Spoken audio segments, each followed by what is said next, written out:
What's going on, everyone? So I was at my local coffee shop yesterday morning trying to get some work done on my laptop, just sitting there with my headphones on, pretending to be productive while mostly scrolling through Twitter.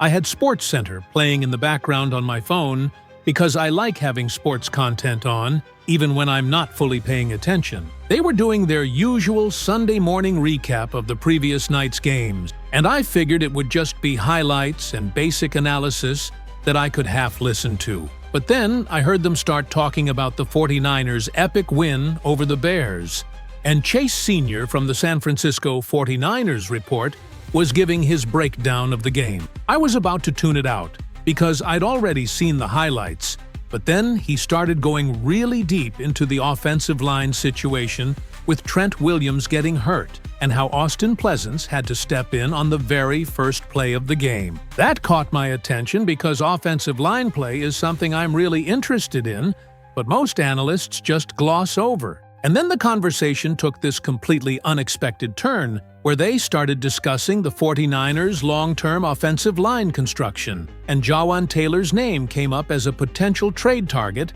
in a way that actually made me close my laptop and focus entirely on what they were saying. Let me walk you through everything that went down because the way they connected the Williams injury to the team's Super Bowl aspirations to future roster planning was actually way more comprehensive than your typical post-game show. So they opened with Chase, talking about what an exhilarating win it was for the Niners last night, calling it an epic victory Monday. San Francisco has now won 6 games in a row, and they're rolling going into the NFL playoffs with a massive game coming up in Week 18 against Seattle. The 49ers held on to edge out the Chicago Bears 42-38 in what Chase called one of the more memorable Niners games in recent memory. He was going on about how fun and frenetic it was, how it felt like a legitimate video game, with the offensive display from Kyle Shanahan and Ben Johnson both being in their bag. Hey, what's up, everyone? Real quick, before we get into everything, that like button is literally what determines if this reaches hundreds or thousands of fans. Takes 1 second, but makes a huge impact on the channel's growth. Just smash that like button right now.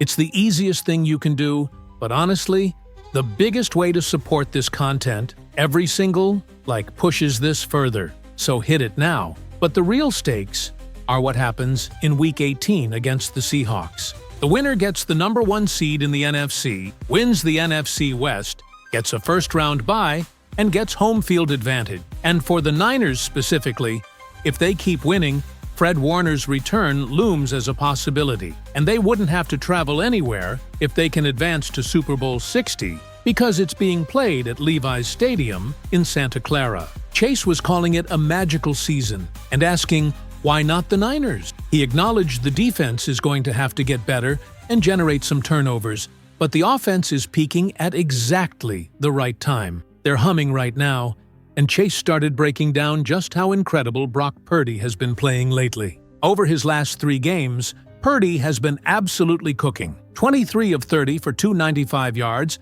and 3 touchdowns against Tennessee, 25 of 34 for 295 yards, and 5 touchdowns against Indianapolis, and then last night, 24 of 33 for 303 yards and 5 more touchdowns. That's 10 touchdowns in the last 2 games, 13 touchdowns in the last 3 games. Chase was making this argument that with the level of anticipation, accuracy, timing, control of the offense, being an assassin, as Ricky Pearsall said after the game, being a field general and point guard, Purdy is playing better than any quarterback in the NFL currently. If he'd played the full season, we'd be talking about him as an MVP candidate again, like in 2023. The crazy part is, Purdy is tied with Jordan Love for touchdowns this season despite missing 8 games. That's how insane his production has been, especially since he came back. The Niners have scored 37, 48, and 42 points in the last 3 games, which is incredibly hard to sustain at the NFL level. In the last 2 games, they've had 5 red zone trips to start each game and come away with 5 touchdowns both times. And here's what Chase emphasized that really sets up the Jawaan Taylor discussion later. Purdy is not doing this with Brandon Ayuk, Deebo Samuel, George Kittle, and Christian McCaffrey all healthy like they were in 2023. He's doing this with players in and out of the lineup. Last night, there was no Trent Williams and no George Kittle. Jake Tonyan was the #1 tight end. Purdy's throwing to Kendrick Bourne, Demarcus Robinson, Jawan Jennings, Ricky Pearsall in and out. Sky Y. Moore gets an end-around for 10 yards. Everybody is contributing. Chase made this observation that because Kyle Shanahan has been forced to coach more aggressively due to the injuries and roster limitations, it's brought out the best in him as a play caller. He's feeling it right now, and that aggressive mentality is translating to this incredible offensive production. But then Chase acknowledged the defense was awful. Caleb Williams threw for over 300 yards. The Bears ran for over 100 yards. San Francisco couldn't get stops consistently. But to their credit, they got a couple of stops early, got the end-of-half stop, and then forced the Bears into a field goal to end the game before marching down and scoring the go-ahead touchdown on a Purdy to Jennings connection. And this is where the analysis got really detailed and started building toward the offensive line discussion. Chase broke down the intricacies of how the 49ers defended that final Bears drive when they were up by 4 and couldn't give up a touchdown. Robert Saleh's play call on the game winner was phenomenal. He rushed 2 guys, one of whom, Bryce Huff, was a delayed rusher who got a free run at Caleb Williams because he wasn't blocked. There was a quarterback spy because Williams can run effectively. And then the Niners dropped everybody else back in coverage, clogging the middle of the field and taking away all the crossers. The hook and ladder play, where Diamador Lenoir read the in-cut but didn't fully bite, allowing him to tackle DeAndre Swift and force the Bears to rush into their final play. Kyle Shanahan not calling a timeout before that last play, even though he had 2 left because he noticed the play clock was running down and the Bears were rushing. Ben Johnson said after the game, "I could have done a better job getting the call in earlier. I got it in too late." And Caleb Williams was trying to piece the play together in a rushed fashion. These little coaching details and game management decisions are what make football so compelling, and Chase was really emphasizing how all these small things added up to the Niners escaping with a win. But then he transitioned to talking about some under-the-radar big-time 49ers players, and this is where the offensive line situation really came into focus. Jake Tonyan stepping in and starting. He began his career with the Chicago Bears as an undrafted free agent, so there were jokes about it being a revenge game for him. Chase was praising how Tonyan has developed into a really viable tight end, saying he's big, runs well, has good hands, can pick up yards after catch, he's reliable and serviceable and moves well out there. Good developmental story for the Niners, and Chase would like to see him on the field more with George Kittle when Kittle's healthy. But here's where everything pivoted to the offensive line in a major way. Austin Pleasance stepping in for Trent Williams after Williams went down on the very first play of the game, right after the Brock Purdy pick 6, where Jaylon Johnson made a great play on the ball. Williams hurt his hamstring. Pleasance came in, and the Niners still threw for over 300 yards, still found success in the ground game, and he's going to have to play really well against Seattle if he's thrown into action again. Chase brought up the injury updates from Adam Schefter. George Kittle is pushing to play on Saturday against Seattle and has a chance to be back, which is the expectation coming off that low to mid ankle injury. But Trent Williams going out last night and not coming back? Schefter was saying it will be tough for him to make it back on a short week, and if that's the case, Austin Pleasance is the next man up again. And this is where the Jawan Taylor discussion started emerging, even though they hadn't mentioned his name yet. Chase was talking about how all year long it's been next man up for San Francisco, and these backups have performed well for the most part. But there's a difference between backups performing adequately for a game or two and having a long-term solution if your franchise left tackle can't stay healthy or is nearing the end of his career. They started breaking down the Niners-Seahawks matchup for Week 18, how the Niners are 1.5-point favorites at home, and how it's going to be a showdown for the #1 seed and first-round bye. Albert Breer had tweeted about the Seahawks getting a brutal rest disadvantage because they played yesterday against Carolina, then have to travel to play the Niners on Saturday. But Chase was chalking it up as both teams dealing with rest disadvantages. The Bears played Saturday against Green Bay at home, while the Niners played Monday night on the East Coast and didn't get back until the wee hours of Tuesday morning. The Seahawks' defense is superb, and the question is whether Big Game Sammy or Clutch Time Sammy shows up from Sam Darnold. It's going to be a hard test for the Niners' secondary to defend DK Metcalf and Jackson Smith-Njigba, but Chase was focusing on the Kyle Shanahan versus Mike Macdonald coaching matchup. Macdonald got Shanahan's number back during the Christmas game when he was the DC for the Ravens in 2023, but Shanahan beat him last year and again in Week 1 this season. And here's where everything connected to the Jawaan Taylor possibility. Chase was saying, "This Niners offense is so much better now than it was in Week 1. They're at home. Brock Purdy has had success against Seattle. He likes San Francisco to win, even though Seattle arguably should win because they're healthier and more talented. But if the 49ers can get that first-round bye, it gives Trent Williams more time to get healthy, gives George Kittle more time to heal up, and they can work toward getting Fred Warner back." And that's when Jawaan Taylor entered the conversation as a potential solution to the offensive line concern. The way it was framed wasn't as an immediate trade for this playoff run, but as a strategic move the 49ers should consider in the offseason or even before next season's trade deadline. The reasoning was that while Trent Williams has been phenomenal and is playing at a high level even at 37 years old, Father Time is undefeated, and the 49ers need to start planning for life after Williams. Taylor is currently with the Kansas City Chiefs and has experience playing at the highest level, including in Super Bowl environment. The 49ers know firsthand how important offensive line play is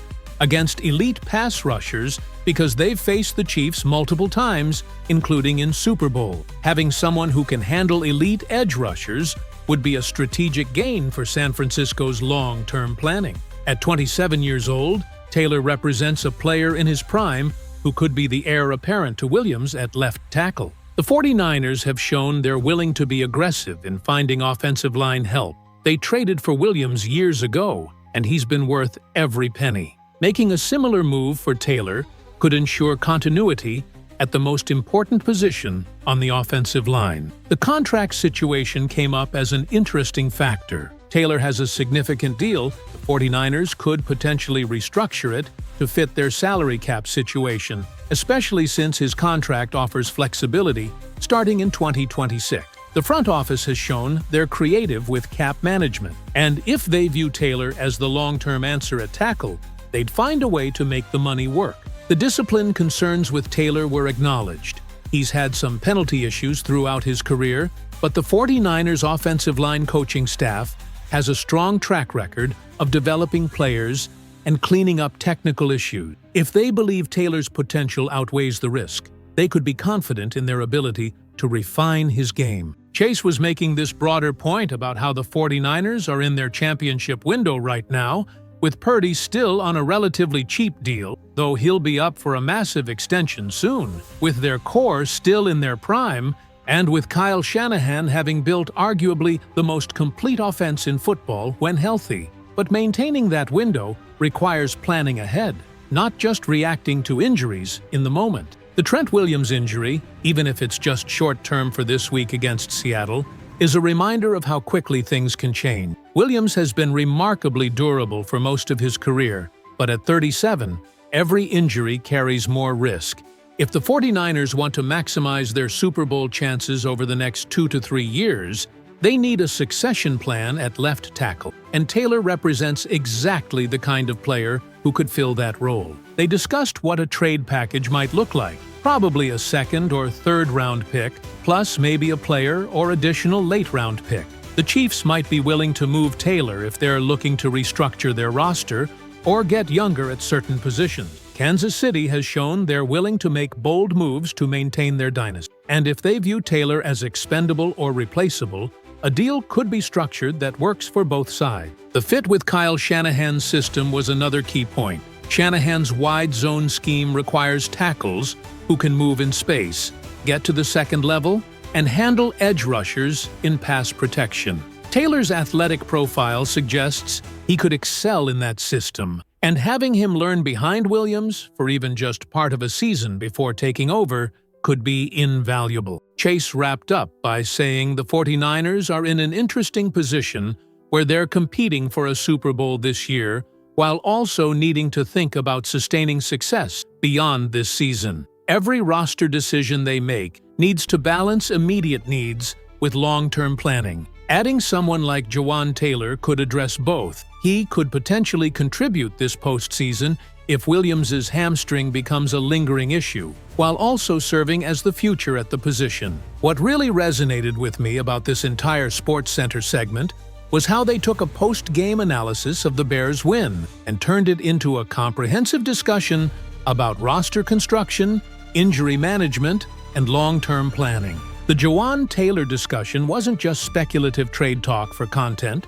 It was identifying a real need the 49ers have and proposing a realistic solution that addresses both their present and future. The case they made is actually really compelling when you think about it. Trent Williams can't play forever, and while Austin Pleasance is a capable backup, you can't go into a season relying on him as your long-term starter. Taylor is in his prime, has big game experience, fits the scheme, and could potentially be acquired without giving up premium draft capital. If the 49ers are serious about maintaining their championship window and planning for the post-Williams era, this is exactly the kind of move they should be exploring. So what do you guys think? Should the 49ers be aggressive in pursuing Jawaan Taylor from Kansas City, either this offseason or at next season's trade deadline? And do you trust Austin Pleasance to hold down the fort if Trent Williams misses extended time? Or do you think the drop-off would be too significant in the playoffs? Let me know in the comments, because after listening to SportsCenter break down the offensive line situation from every angle, I'm pretty convinced the 49ers need to be proactive about the tackle position rather than just hoping Williams stays healthy and plays into his 40s.